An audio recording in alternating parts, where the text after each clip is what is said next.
Hi friends, good morning to everyone. మనం ముందు క్లాస్లో విధి గురించి చర్చించుకున్నాం. ఇప్పుడు ధాతు గురించి మనం విందాం. ధాతు. సో ఈ ధాతువుని చాలా మంది మూల ధాతువు అని అంటారు. నిజంగా ధాతు అంటే ఏంటి? ధాతువు తెలుగులో అయితే ధాతు అంటారు, హిందీలో అయితే ధాతువు లేకపోతే మూల ధాతు అంటారు. ఈ ధాతు అనేది మనం ఏ విధంగా మనం ఫైండ్ అవుట్ చేయొచ్చు? ఈ ధాతు అనేది మనము ఏ విధంగా మనం ఫైండ్ అవుట్ చేయొచ్చు అంటే ఇప్పుడు మనం చూద్దాం. ఆల్రెడీ ముందు క్లాసులో ఒక వివరణ ఇచ్చాను. ధాతు అంటే ఉదాహరణకి ఇక్కడ నేను రాస్తున్నాను చూడండి. పడనా,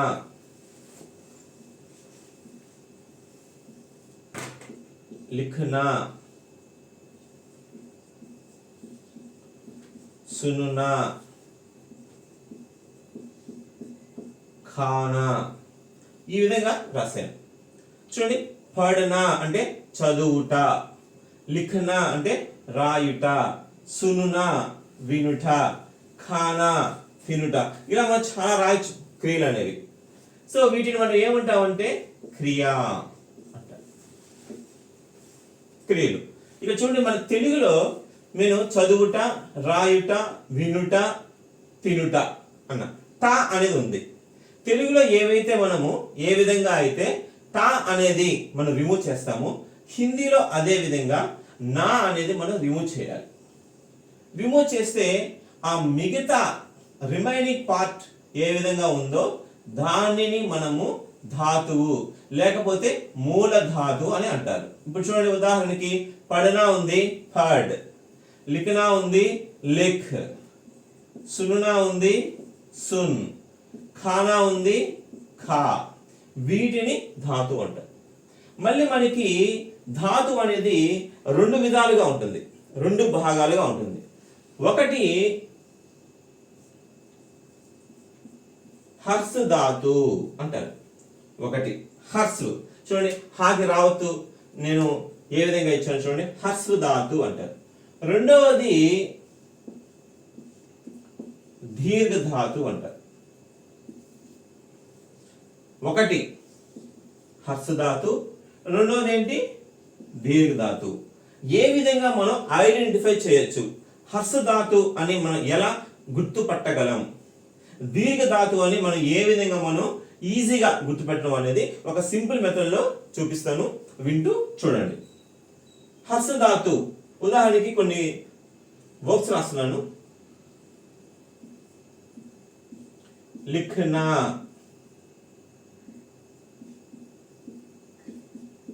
देखना,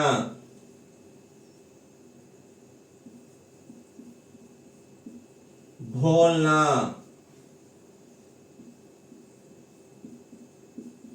సునునా.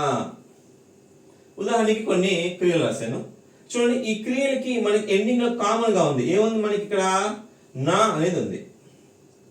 అది రిమూవ్ చేశాను. రిమూవ్ చేసి మిగతా పార్ట్ రాస్తున్నాను చూడండి. లిక్, देख, భోల్, సున్. చూడండి, కొంచెం జాగ్రత్తగా మీరు అబ్జర్వ్ చేయండి. ఇందులో అంటే ఇవి క్రియలు అంటారు, వీటి ధాతులు అంటారు. మళ్ళీ నేనేం చెప్పాను, ధాతుల్లో మనకి టూ టైప్స్ ఉంటుంది. ఒకటి హర్స్ ధాతు, రెండోది దీర్ఘ ధాతు. ఆ హర్స్ ధాతులో నేను కొన్ని రాశాను. ఎలా మనం ఐడెంటిఫై చేయొచ్చు అంటే, ఇక్కడ చివరన మనకి వితౌట్ సింబల్ లెటర్ గాని ఉంటే దానిని హర్స్ ధాతు అంటారు. వితౌట్ సింబల్ లెటర్ అంటే ఇక్కడ చూడండి, లిక్, ఖా అంటే ఎటువంటి సింబల్ లేదు. అంటే సింబల్స్ అంటే ఏంటి మీకు చూడండి, ఈ విధంగా ఇక్కడ చూడండి. ఇక్కడ దీర్ఘము, గుడి, గుడి దీర్ఘము, కొమ్ము, కొమ్ము దీర్ఘము, రుత్వము, ఏత్వము, ఐత్వము, ఓత్వము, ఔత్వము. ఇటువంటి సింబల్స్ కానీ లేకుండా ఉంటే వాటిని మనము హర్స్ ధాతు అంటారు. ఇక చూడండి, సున్, ఇక్కడ ఎటువంటి సింబల్ లేదు. బోల్, देयर इज नो सिंबल, इसमें कोई सिंबल और कोई मात्रा नहीं है. नहीं तो हमें जो बाकी है उसको हमें धातु कहते हैं. धातु में कैसा धातु है वो హర్ష ధాతు అంటారు. అంటే మనకి క్రియల్లో మనం ఏదైతే నా అనేది రిమూవ్ చేసిన తర్వాత ఆ మిగతా పార్ట్ చివరి అక్షరం తలకట్టు పదం అయితే దానిని హర్ష ధాతు అంటారు. హర్ష ధాతు అంటారు. ఇలా చాలా హర్ష ధాతులు మనకు చాలా ఉంటాయి క్రియల్లో. ఫర్ ఎగ్జాంపుల్ చూడండి, ఇప్పుడు చడన,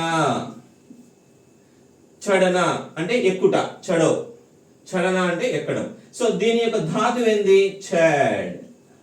ఇది ఎలాంటి ధాతు? ఇది హర్ష ధాతు. హర్ష అంటే ఇక్కడ మనకి ఎటువంటి సింబల్ అనేది లేదు. ఇప్పుడు చూడండి, దీర్ఘ ధాతు కొన్ని ఎగ్జామ్స్ రాస్తున్నాను.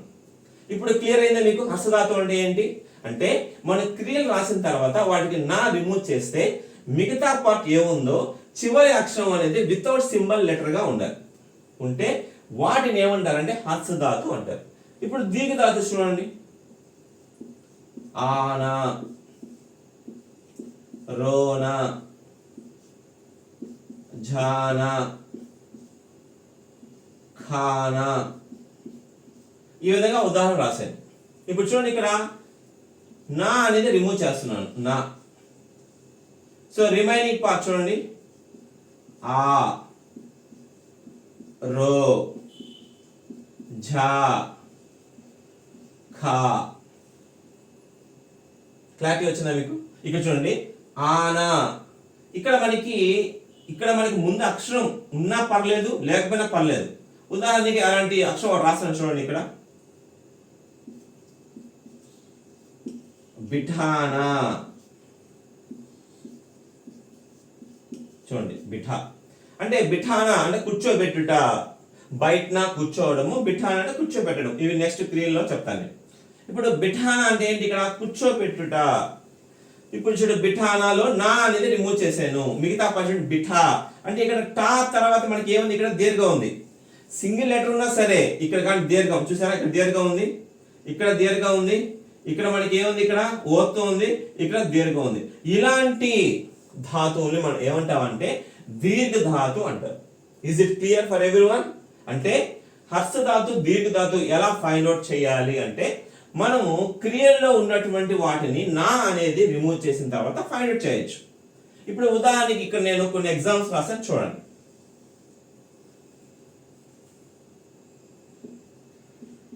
ఇప్పుడు దేఖ్నా. దేఖ్నా అంటే ఏంటి? చూడడం. ఇప్పుడు ఇది హర్ష ధాతు, దీర్ఘ ధాతువా అంటే చూడండి, దేఖ్నాలో దీని యొక్క మూల ధాతు ఏంటి? ధే. అంటే ఇక్కడ ఎటువంటి సింబల్ లేదు కాబట్టి ఇది మనకి హర్ష ధాతు అంటారు. దీర్ఘ ధాతు అంటే ఏంటి? మనము ఖానా. దీనిలో ధాతు ఏంటి? ఖా. అంటే కాకి దీర్ఘం ఉంది. ఇక్కడ మనకి ఒక లెటర్ ఉండొచ్చు, రెండు లెటర్ ఉండొచ్చు, ఒకవేళ మనకి సంబంధం లేదు. అంటే ఏ చివరి అక్షరానికి కానీ దీర్ఘము, గుడి దీర్ఘాలు ఆ విధంగా ఉంటే వాటిని ఏమంటారంటే दीर्घ धातु अंटार. Is it clear for everyone? सबको पता है? सबको समझ गया? ये सभी सबको समझ गया? धन्यवाद.